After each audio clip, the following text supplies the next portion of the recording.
अस्सलाम वालेकुम क्लास। अब हम नेक्स्ट एक्सरसाइज शुरू करेंगे 15.5। ठीक है, उससे पहले आपको बता दूं कि angle of elevation and angle of depression जो है वो क्या चीज़ है। एंगल ऑफ एलिवेशन देखें, अगर एक लाइन हमारे पास ओ एक्स है, ठीक है, उससे एक लाइन ड्रॉ हो रही है, एक रेस ड्रॉ हो रही है पी, ठीक है, तो ये एंगल जो अपवर्ड की तरफ जाता है वो एंगल ऑफ एलिवेशन है, ठीक है। और एंगल ऑफ डिप्रेशन क्या है कि अगर लाइन जो है ओ एक्स है और पॉइंट जो है वो क्यू बैक साइड पर है, नीचे के साइड पर है, और एंगल जो है वो डाउनवर्ड की तरफ आता है, तो एंगल ऑफ डिप्रेशन है, ठीक है। इन दोनों को, कि ये दोनों आपकी एक्सरसाइज 15.5 पे जो है वो बार बार आएंगे, तो आपको पता होना चाहिए कि एंगल ऑफ एलिवेशन और डिप्रेशन जो है वो क्या होते हैं, ठीक है। अब हम मूव करते हैं अपनी एक्सरसाइज पर, ठीक है। 15.5 एक्सरसाइज में क्वेश्चन नंबर 1 जो है वो आपका एग्जाम्पल नंबर 1 है, ठीक है। देखिए, मैंने नोट डाउन किया हुआ है यहाँ पर कि ये वाला जो क्वेश्चन है बिल्कुल वैल्यूज़ चेंज हैं जस्ट, लेकिन एग्जाम्पल नंबर 1 है, तो उसको फॉलो करते हुए आप लोगों को इजीली क्वेश्चन परफॉर्म हो जाएगा। क्वेश्चन नंबर 2 एग्जाम्पल नंबर 2 है। क्वेश्चन नंबर 3 बिल्कुल एग्जाम्पल नंबर 3 है, ठीक है। तो इन तीनों क्वेश्चंस को आप उन एग्जाम्पल्स के थ्रू जो है वो सॉल्व कर सकते हैं। क्वेश्चन नंबर 4 मैं करवा रही हूँ। A kite has 120 metre of string attach to it. एक काइट से जो स्ट्रिंग अटैच हुआ है वो 120 मीटर का है, ठीक है। When at an elevation of 60 degree, और वो और लास्ट में बात है काइट वो उड़ाई जा रही है तो वो ऊपर की तरफ होगी, तो एंगल जो बन रहा है वो 60 डिग्री का है। How far is it above the hand holding it. अब हमें बताना है कि वो हमारी जो हैंड होल्डिंग एट से कितनी फार है, कितना फार है वो काइट कितनी फार है, ठीक है। ये इसका क्वेश्चन है। अब हम इसे परफॉर्म कैसे करते हैं, ये देखें, मैंने क्वेश्चन यहाँ पर मेंशन कर दिया है। Consider a right angle triangle A C B, ठीक है, वेयर ए जो है वो हाइट ऑफ द काइट है अबव द हैंड होल्डिंग। मैंने ए को जो है वो हाइट ऑफ द काइट ले लिया है हैंड होल्डिंग का, ठीक है। डायग्राम ड्रॉ करना बहुत ज़रूरी है। यहाँ पर मैंने डायग्राम लिया ए सी बी। ए जो सी वाला जो एंगल है वो राइट एंगल है, तो ऑब्वियस सी बात है इसके सामने वाली वैल्यू क्या होगी, हाइपोटेनस होगी।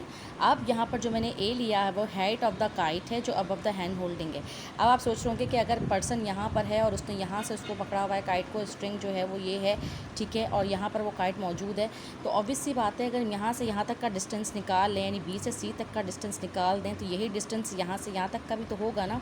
तो ये पता चल जाएगा कि जहाँ पर वो बंदा है जिसने काइट को होल्ड किया हुआ है उससे ऊपर की तरफ जो है कितनी दूर है, जो काइट है ना वो कितनी दूर है, ठीक है। तो इसलिए हमें यहाँ पर मेंशन कर दिया है कि ए इक्वल टू क्वेश्चन मार्क हमें मालूम करना है, और ये हाइट ऑफ द काइट है कि हाइट जो है वो कितनी हाइट पर है, ठीक है ना, हैंड होल्डिंग हैंड से।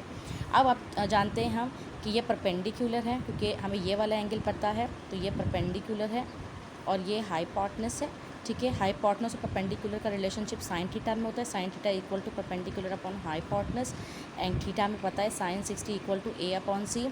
साइन 60 की वैल्यू √3/2 है, इक्वल टू ए अपॉन 120। आप लास्ट द हाइपोटेनस की वैल्यू 120 दी हुई है, ठीक है। अब आपने क्या करना है, 120 यहाँ डिवाइड हो रहा है, वहाँ जाके √3/2 से मल्टीप्लाई हो जाएगा। 2 1 सा 2, 2 6 सा 12 और 0 का 0, तो हमारे पास आंसर आ गया ए इक्वल टू 6√3 मीटर, क्योंकि लाजमी बात है 120 मीटर था यूनिट, तो यहाँ पर ए का यूनिट भी मीटर ही आएगा, तो 60√3 मीटर इसका आंसर आ गया, ठीक है।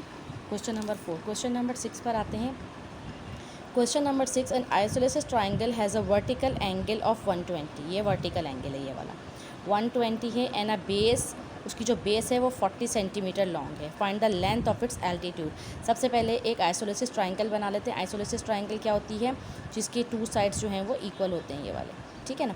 अब हम बात करते हैं इसका एल्टीट्यूड क्या है। एक आइसोलेसिस ट्राइंगल बना दी और उसको जो सेंटर में जो एंगल है, ठीक है, उससे एक लाइन ड्रॉ कर दी जिसने आइसोलेसिस को 2 पार्ट्स में ब्रेक कर दिया, और ये इस बेस वाली लाइन से 90 का एंगल बनाएगा, और ये इक्वली ब्रेक होगा, यानी जितना बड़ा ये एंगल है इन्होंने बता दिया ये एंगल था 120 का, तो 120 का हमने इसको इक्वल में ब्रेक कर दिया 60 में, ठीक है। तो अब अगर ये एंगल 60 है हमारे पास और ये 90 है, तो आपको ऑब्वियसली पता चल जाएगा कि ये एंगल क्या होगा, 30 का होगा, क्योंकि हम लाजिम बात है एक एंगल 90 का है और एक 60 का है, तो अब आपको इतनी प्रैक्टिस के बाद ये पता हो जाना चाहिए कि अब जो रिमेनिंग एंगल बचा है वो 30 का होगा, नहीं तो वो sum of all angle in triangle equal to 180 से आप निकाल लें तो ये 30 ही आएगा। अब और उन्होंने कहा है जो बेस था पूरा का पूरा बेस 40 था, तो हम इक्वल पार्ट में ब्रेक कर देंगे, तो 20 यहाँ और 20 वहाँ। अब एक ट्राइंगल कंस्ट्रक्ट हो गई है, और ये जो लाइन है ये एल्टीट्यूड है इस ट्राइंगल की, हमें इन्होंने altitude line of its altitude हमें ये लाइन बतानी है, और ये 90 के इधर है, अगर ये 30 का एंगल लिया है हमने, ठीक है, तो सामने वाली वैल्यू क्या हो जाएगी, ये इसका परपेंडिकुलर हो जाएगा और ये इसका बेस हो जाएगा, ठीक है ना, ये बेस है और ये परपेंडिकुलर है। अब हमने कहा कंसीडर राइट एंगल ट्राइंगल, मैंने एक ट्राइंगल कंसीडर कर दी ADB, ठीक है, उसमें मैंने x जो है वो लेंथ ऑफ एल्टीट्यूड है। अब मैंने tan theta equal to perpendicular upon base लिया, क्योंकि ये परपेंडिकुलर है और ये बेस है, बेस पता है, परपेंडिकुलर मालूम करना है तो इजी हो जाएगा, ठीक है। टेंजेंट 30 इक्वल टू परपेंडिकुलर की जगह x और बेस की जगह 20 लिखा, 20 यहाँ पर डिवाइड हो रहा है, वहाँ जाके मल्टीप्लाई हो जाएगा 1 से, 21 ज़ा 20, 20√3। इसको आप कैलकुलेटर से सॉल्व कर लें, √3 की वैल्यू निकाल लें, जो भी इसकी वैल्यू आएगी उसे 20 से डिवाइड करते हैं, आपके पास आ जाएगा 11.55 सेंटीमीटर, क्योंकि जो है वो आपको ये जो वैल्यू दी हुई है 40 आपको सेंटीमीटर के फॉर्म में दी हुई है, तो ऑब्वियसली बात है जो एक्स की वैल्यू भी आएगी वो सेंटीमीटर यूनिट में ही आएगी, ठीक है।